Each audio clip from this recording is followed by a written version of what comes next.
नमस्कार दोस्तों, बात मुलाकात के इस खास एपिसोड में हम हैं आपके साथ लेकर आए एक विशेष वार्ता। एक बहुत ही युवा, ऊर्जावान, प्रतिभाशाली निर्देशक, कलाकार और मतलब बहुत सारे कामों को ये करते हैं। वुड वर्किंग, बहुत अच्छे ये सितार प्लेयर हैं। तो इनका बहुत बड़ा परिचय है जो मैं आराम से दूंगी, लेकिन फ़िलहाल मैं इनका नाम बता दूं कि राज घोसवारे सागोनाखा। और इनके बारे में एक चीज़ और मैं बता दूं कि ये जो प्रख्यात हमारी गायिका हैं देवी जी, उनके छोटे भाई हैं। तो इस मुलाकात में हम बातचीत करते हैं कुछ प्रोफेशनल और कुछ पर्सनल। हमारे बहुत ही प्रतिभाशाली युवा कलाकार राज घोसवारे सागोनाखा जी से इस शो में आने के लिए आपका बहुत बहुत धन्यवाद कि आपने अपना कीमती वक्त दिया। आपका बहुत स्वागत है।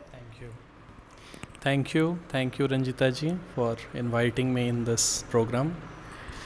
राज जी, जहाँ तक मैं याद कर पाती हूँ, मुझे लगता है कि जिस उम्र में बच्चे कॉलेज जाना शुरू करते हैं उस समय में आपने एक फ़िल्म का निर्देशन करना शुरू कर दिया था। सिनेमेटोग्राफी आप बहुत अच्छी करते हैं, वीडियोस आप एल्बम्स बहुत अच्छी डायरेक्ट करते हैं। तो जबकि आपने इसकी कोई विधिवत अलग तरीके से कहीं ट्रेनिंग नहीं ली है, लेकिन इतनी गूढ़ और क्लिष्ट चीज़ों को आप कैसे मैनेज करते हैं और ये सारे शौक़ आपके कैसे पैदा हुए? इसमें मुझे बचपन से ही जो टेक्निकल चीज़ें हैं, जैसे मशीन्स, कोई भी टेक्निकल बात, कोई कार, मशीन, जनरेटर, इसमें मेरा बहुत इंटरेस्ट बचपन से ही था। और इसमें खासकर मैं अपने पिताजी का धन्यवाद दूंगा कि उन्होंने मुझे इतनी स्वतंत्रता दी कि जो भी मैं कर रहा हूँ उसको कभी उन्होंने रोका नहीं। तो जो बचपन में ही मेरी एक टेक्निकल ट्रेनिंग बहुत ही मैं कहूँगा कि एक बहुत अच्छी ट्रेनिंग हो गई थी मेरी, क्योंकि मुझे जो इसमें एक मेरा डीप इंटरेस्ट था और मेरे इंटरेस्ट को रोका नहीं गया कभी। जैसे ज़्यादातर परिवार में होता है कि कोई लड़का कुछ खोल रहा है तो उसके माँ बाप उसको डांट देंगे, उसको रोक देंगे कि ये तोड़ देगा, ख़राब कर देगा, लेकिन मेरे पिताजी ने मुझे ये ऐसा कभी नहीं किया। तो इस कारण से मैंने स्वयं ही किताबें पढ़ी और बहुत सारी जो टेक्निकल चीज़ें हैं वो मैं बचपन में ही उसकी जानकारी मैंने प्राप्त कर ली थी। तो इस तरह से तो इसी तरह से जो फ़िल्म की जो आपने बात कही, तो फ़िल्म भी जब मेरी सिस्टर देवी, हम लोग ने फ़िल्म बनाने का सोचा, तो मुझे कैमरे का और जैसे जैसे मैं बड़ा हुआ टेक्निकल के साथ साथ मेरा इंटरेस्ट आर्टिस्टिक एस्पेक्ट्स जो है उसमें भी बहुत ज़्यादा हो गया। जो आर्ट है, आपका फ़ोटोग्राफी है या वीडियोग्राफी है, सिनेमेटोग्राफी, ये सारी चीज़ों में मेरा इंटरेस्ट बहुत बढ़ गया था और कैमरे की भी मुझे बहुत जानकारी थी। तो मुझे ऐसा लगा कि हम लोग एक फ़िल्म बना सकते हैं। तो इस तरह से हम लोगों ने शुरू की और फिल्म बनी। पहली बार मुझे किसी की आवाज़ पसंद आई है और वो आवाज़ सिर्फ तुम्हारी है। मैं तुम्हें ज़रूर प्रमोट करूंगा। मैंने एक म्यूजिक डायरेक्टर से बात कर लिया है तुम्हारे लिए, तुम उनसे एक मीटिंग कर लो।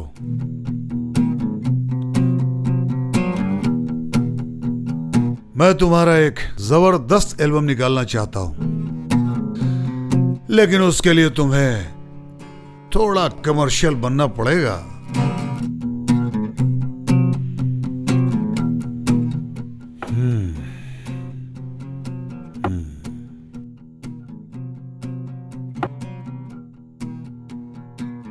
ये दो चोटी, ये दुपट्टा, ये नहीं चलेगा। आजकल गायिका को लोग सिर्फ सुनते ही नहीं, उन्हें देखते भी हैं। तुम्हें इस ट्रेंड को अच्छी तरह से समझना पड़ेगा। निर्देशक के रूप में क्या काम करना आपको ज़्यादा अच्छा लगता है, किस में आपको ज़्यादा सहूलियत होती है? क्योंकि आपने काफ़ी सारे वीडियो एल्बम्स भी शूट किए हैं, कुछ शॉर्ट फिल्म्स भी बनाई हैं और आपने एक हिंदी मूवी भी बनाई है। तो इन तीनों तरह के काम में फ़र्क क्या लगता है और आप अपने आप को ज़्यादा कंफर्टेबल किस में महसूस करते हैं? मुझे डायरेक्शन में ज़्यादा इंटरेस्ट है, और जो कहानी होती है, बहुत सारी कहानियाँ बहुत सेंसिटिव होती हैं, तो उसको अच्छी तरह से कैसे फिल्माया जाए, इसमें हम ज़्यादा ध्यान देने की कोशिश करते हैं। कि और जो मैंने फिल्म पहले बनाई है, और धीरे धीरे मुझे लग रहा है कि आई एम ऑल्सो इम्प्रूविंग। जो टेक्निक्स हैं, जो कैसे किसी चीज़ को किस एंगल से लें, कैसे उसको कितनी एस्थेटिकली, कितने ब्यूटीफुली किसी चीज़ को हम लोग प्रस्तुत कर सकते हैं, तो ये तो एक डायरेक्टर ज़्यादा क्योंकि उसका फुल कंट्रोल होता है उस पर। तो I like to do direction. तो फिल्मों में तो डायरेक्शन, और म्यूज़िक वीडियोज़ में भी वही बात होती है कि किसी चीज़ को कितने सुंदर तरीके से फिल्माया जाए, तो उसके लिए डायरेक्शन। ज़्यादा अंतर तो नहीं है, हर चीज़ में आपको क्रिएटिविटी लगानी पड़ती है, या वो सिनेमा हो या म्यूज़िक वीडियो हो, तो ये सारी चीज़ों में आपको क्रिएटिविटी, कुछ नया, और कैमरे के एंगल, बहुत सारे एस्पेक्ट्स होते हैं उसके। जाना कहाँ था, जाने कहाँ हम चले जा रहे हैं, झोंके हवा के साथ में अपने लिए जा रहे हैं। तन्हाइयों में इतने मजबूर हो गए, तन्हाइयों में इतने मजबूर हो गए। ये तो रही कि फिल्मों के निर्देशन, सिनेमेटोग्राफी और बाकी चीज़ों की बात। फिर भी ये एक बड़ी अजीब सी बात है कि एक ही साथ आप निर्देशन भी कर लेते हैं और आप एक बहुत अच्छे सिनेमेटोग्राफर भी हैं। मेरे ख्याल से फ़ोटोग्राफी भी आप बहुत अच्छी करते हैं और इसके साथ एडिटिंग भी आपकी काफ़ी अच्छी है। तो ज़्यादातर ये होता है कि ये चारों काम अलग अलग 4 लोग करते हैं, तो ये सब कुछ अकेले कर पाना, मैनेज करना, ये भी एक शौक़ रहा है, या फिर इसको आपने इसलिए किया कि मैं अपने प्रोजेक्ट हाउस के लिए वन मैन की तरह सब कुछ खुद कर लूँ? इसमें मतलब आपका क्या, आपकी सोच क्या थी? इसमें फिर वही मैं कहूँगा कि जो मेरे बचपन की ट्रेनिंग है, उसका बहुत बड़ा योगदान है कि कोई भी चीज़ मैं सीख जल्दी जाता हूँ। और दूसरा, जो ये फिल्म में मैं सत्यजीत रे साहब जो हैं कलकत्ता के, बंगाली फिल्म के डायरेक्टर, बहुत बड़े निर्देशक थे, तो उनसे मैंने बहुत इंस्पिरेशन ली है कि वो भी खुद किया करते थे। पहले वो शुरुआत में उनके पास कैमरा मैन थे, लेकिन बाद में वो कैमरा भी खुद ही चलाते थे, और उसकी एडिटिंग, डिज़ाइनिंग, पोस्टर डिज़ाइनिंग, उसकी एडिटिंग वो खुद किया करते थे। क्योंकि वो जो आपका आर्ट है, उस पर टोटल कंट्रोल आपका है। क्योंकि अगर आप किसी को देंगे तो वो फिर अपने हिसाब से उसको करेगा, लेकिन अगर आप खुद करेंगे तो आपका उस पर टोटल कंट्रोल होता है। लेकिन वही बात होती है कि हर कोई में वो करने की क्षमता नहीं होती है, लेकिन मैं उसके लिए, चूँकि मुझे बचपन से ही टेक्निकल चीज़ों में बहुत इंटरेस्ट रहा, तो I can do all this things, so I thought कि मैं खुद ही करूँ सब चीज़ें। ये बहुत खुशी की बात है, गर्व की बात है कि हमारे सिनेमा जगत में ऐसे प्रतिभाशाली युवा लोग हैं, और मुझे लगता है कि बाकी के जो दूसरे प्रोडक्शन हाउस है, उन्हें भी इस तरह के टैलेंटेड लोगों की ज़रूरत होती होगी। और मैं उम्मीद करती हूँ कि निकट भविष्य में ये दूसरे प्रोडक्शन हाउस के लिए भी एक निर्देशक के तौर पे, एक सिनेमेटोग्राफर के तौर पे काम किया करेंगे। अभी तो ये अपने ही प्रोजेक्ट में व्यस्त होते हैं। अच्छा, एक चीज़ मैं ये भी पूछना चाह रही हूँ कि यहाँ बहुत सारी ये जो वुडन फर्नीचर्स हैं ये भी आपकी बनाई हुई हैं, और फर्नीचर्स आप बहुत खूबसूरत बनाते हैं, किसी भी तरह की लकड़ी की, और उसके साथ मतलब असेंबलिंग करके बहुत खूबसूरत फर्नीचर्स तैयार करते हैं। तो ये एक बिल्कुल अलग एस्पेक्ट है आपके व्यक्तित्व का, तो थोड़ा सा इसके बारे में भी आप बताएं। ये इंटरेस्ट मेरा थोड़ा नया है, और मुझे नए कुछ डिज़ाइन करना बहुत अच्छा लगता है, चाहे वो आपका वो मीडिया कोई भी हो, तो या तो वो सिनेमा हो, म्यूज़िक वीडियो हो, तो डिज़ाइनिंग का मुझे बेसिकली बहुत शौक़ है। तो ये मुझे नया एक लगभग 2-3 साल से मुझे इंटरेस्ट पैदा हुआ कि लकड़ी से कुछ सामान बनाएं। तो उसके लिए मैंने एक वर्कशॉप बनाया, उसमें सारे टूल्स हैं मेरे पास, लकड़ी को काटना, उसकी सैंडिंग, एवरीथिंग, वो सारे टूल्स हैं मेरे पास। तो आई लाइक, जब भी मुझे टाइम मिलता है, so it's like a meditation for me. जब भी मुझे टाइम मिलता है तो लोग ध्यान योगा करते हैं और मैं वर्कशॉप में जाके कुछ फर्नीचर बना लेता हूँ। अच्छा, तो क्या ये मुमकिन है कि जो आपका वर्कशॉप है उसमें आप दूसरों को भी ट्रेंड करें? क्योंकि मैंने कुछ बहुत अच्छी और इस तरह की एंटिक टाइप के फर्नीचर्स देखे हैं। कभी आपका दिल करता है कि आपके जैसे अगर कुछ लोग हों जो सीखना चाहें, तो क्या आप उनको ट्रेंड करना पसंद करेंगे?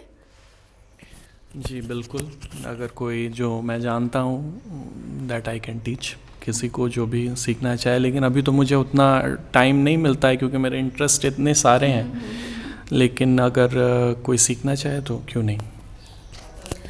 तो आपको अगर बांस के या वुडन कुछ अलग से फर्नीचर्स का मन हो, या आप अपने ड्राइंग रूम में कुछ अलग सी चीज़ चाहते हैं, सजावट चाहते हैं, तो उसके लिए भी आप राज को संपर्क कर सकते हैं। हालांकि ये सिर्फ अपने लिए बनाते हैं, लेकिन मुझे लगता है कि ऐसी कुछ चीज़ें दूसरों के घर भी जानी चाहिए, ताकि ज़्यादा से ज़्यादा लोग देख सके कि हाँ, बहुत सी सामान्य सी चीज़ों से कितनी खूबसूरत चीज़ें बन सकती हैं।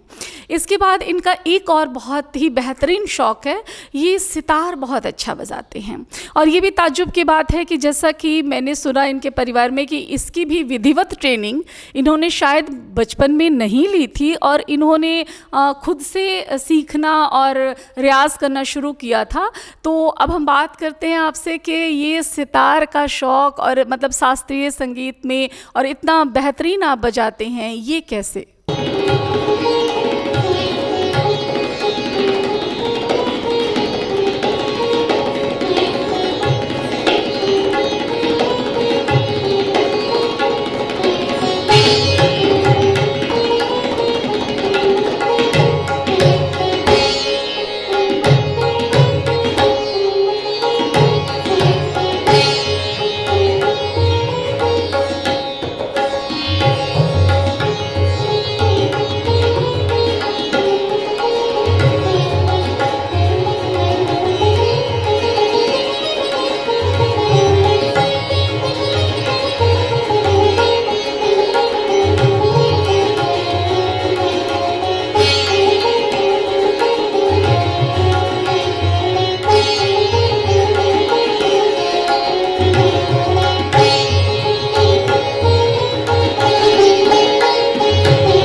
म्यूज़िक भी हम लोग के लाइफ में हमेशा से जुड़ा रहा है। म्यूज़िक, चूँकि मेरी सिस्टर, दोनों सिस्टर बहुत अच्छे सिंगर हैं, तो वो लोग सीखते रहे हैं म्यूज़िक बचपन से ही। और मैंने भी बचपन में ट्रेनिंग ली है शास्त्रीय संगीत की, जो लोकल टीचर्स होते थे। तो मैं पहले बचपन में मैंने तबला सीखा था, तो तबला मैं बजाता हूँ, और साथ में मुझे सितार का बहुत उसके सितार का जो साउंड है उसने मुझे बहुत अट्रैक्ट किया। तो तबला से ज़्यादा मुझे बाद में सितार की तरफ जो है मेरा इंटरेस्ट पैदा हुआ, क्योंकि सितार में आप बड़ा, उसमें मींड जो होता है, जो आप पुलिंग करते हैं, तो उसमें आप जैसे आदमी गाता है उस तरह से आप सितार से बहुत फीलिंग्स को फीलिंग्स आप निकाल सकते हैं, जो आप गाने के द्वारा करते हैं वो आप सितार में भी कर सकते हैं। तो इस तरह से मैंने सितार सीखना शुरू किया। पहले मैंने गुरुओं से सीखा और फिर बचपन में भी सीखा थोड़ा, और इधर अभी मैं जो बहुत अच्छे सितार, हम लोग के इंडिया के लेजेंडरी सितार प्लेयर हैं श्री नीलाद्री कुमार जी, अच्छा, उनसे अभी मैं ट्रेनिंग ले रहा हूँ। अरे वाह। अच्छा, आपके घर में गायन की परंपरा है। आपकी दोनों बड़ी बहनें जो हैं वो बहुत बेहतरीन गायिका हैं, देवी और नीति। तो क्या आपको कभी गायन का शौक़ नहीं हुआ? मतलब इंस्ट्रूमेंटल म्यूज़िक में आप अपनी ज़्यादा दिलचस्पी ली, कभी गाने के बारे में भी सोचा? गाने का मैं सुर में ही गाता हूँ लेकिन गाने का मुझे उतना शौक़ नहीं है, क्योंकि बाकी लोग बहुत अच्छा गा रहे हैं, तो ज़्यादा मुझे शौक़ इंस्ट्रूमेंट, रिदमिक इंस्ट्रूमेंट्स और जो बाकी इंस्ट्रूमेंट्स हैं उसका है। अच्छा, हाल के एक वीडियो एल्बम में आपने एक्ट भी किया है, तो एक निर्देशक और एक अभिनेता के तौर पे आपको क्या लगता है, अगर आगे आपको मौका मिले तो इन दोनों में से किस क्षेत्र में आप ज़्यादा अपने आप को कंफर्टेबल फील करेंगे? देखिए, कई बार क्या होता है कि कोई ख़ास रोल होता है, तो अगर कोई मुझे ढंग का एक्टर नहीं मिला जो मुझे लग रहा है कि वो रोल कर पाएगा जैसा हम चाह रहे हैं, तो मैं उसको खुद ही हाथ में ले लेता हूँ कि मैं ही इसको करता हूँ। तो एक्टिंग का भी मुझे थोड़ा शौक़ है, डायरेक्शन तो मेन है ही, साथ में अगर कोई ऐसा रोल मुझे लगा जो मैं कर सकता हूँ या मुझे अच्छा लग रहा है, तो I like to do that. Hindi cinema का इतिहास रहा है कि हमारे यहाँ के बहुत से ऐसे निर्देशक हैं जो एक बेहतरीन अभिनेता भी रहे हैं और जिन्होंने बहुत अच्छी फिल्में दी हैं या किसी भी तरह के सिनेमा के प्रोजेक्ट से वो जुड़े हुए रहे हैं। तो इन्होंने बिल्कुल ठीक कहा कि कोई ऐसा एक्ट, कोई ऐसी भूमिका जो शायद ये किसी को चुन रहे हैं और वैसा ना हो पाए, तो उस काम को खुद करना पसंद करते हैं। तो हमने आपसे इतनी सारी बातें की। अच्छा, हम दर्शकों से को ये ज़रूर बताना चाहेंगे कि आप इतने युवा हैं, इतने टैलेंटेड हैं, तो जो आपकी अपनी पर्सनल लाइफ है उसके बारे में आप क्या सोचते हैं? अभी तक आप सिंगल हैं, क्या आपको ऐसा लगता है कि आपकी ज़िंदगी में एक जो इस उम्र के किसी भी सफल लड़के के जीवन में प्रेम और बाकी चीज़ों की जो जगह होती है वो वहाँ क्या है? मतलब आपका सवाल है कि शादी के बारे में? हाँ, शादी या रिलेशनशिप के बारे में।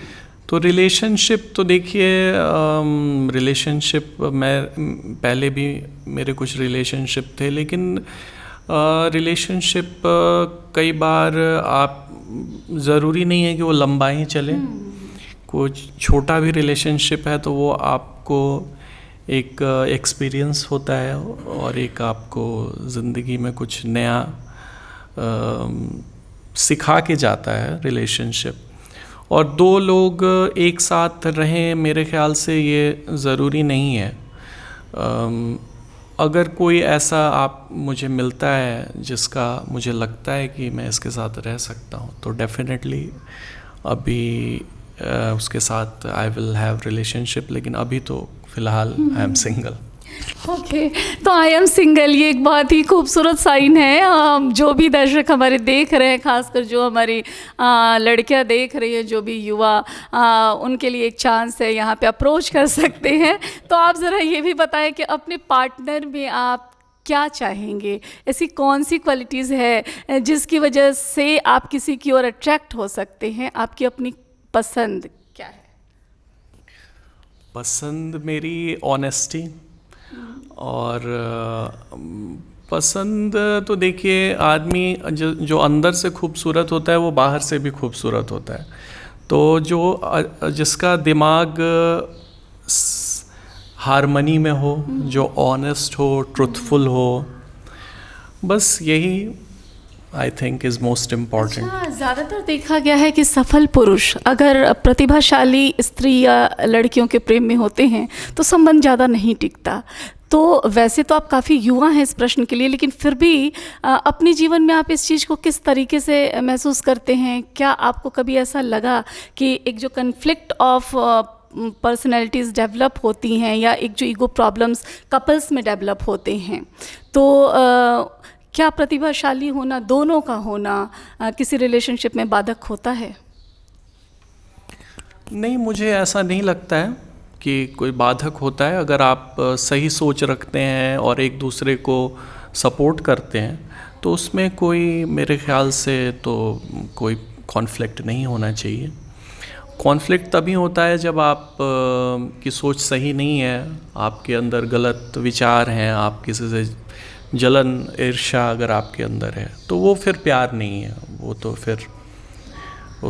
फिर साथ वैसे में साथ रहने का कोई मतलब भी नहीं है। लेकिन जो सही में दो लोग एक दूसरे को चाहेंगे, प्यार करेंगे, तो वहाँ कोई प्रॉब्लम नहीं होगी।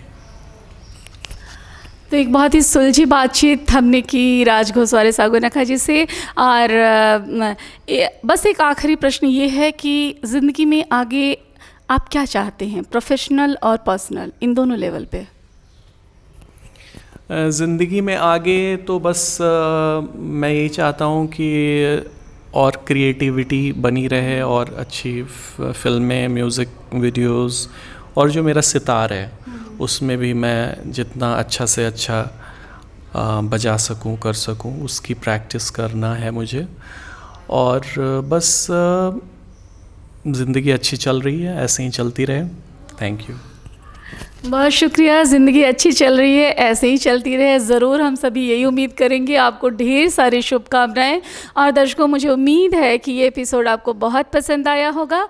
कभी भी आप इनके बारे में कोई भी जानकारी चाहें तो कमेंट बॉक्स में हमें ज़रूर पिन अप करें, और हमारी कोशिश होगी कि आपको इनसे कनेक्ट किया जाए। तो इस खूबसूरत बातचीत के साथ रंजिता सिंह फलक बात मुलाकात के इस खास एपिसोड में उम्मीद है आगे भी हमारे सारे एपिसोड आप देखते रहेंगे। तो लाइक, सब्सक्राइब करें और बने रहें हमारे साथ। शुक्रिया।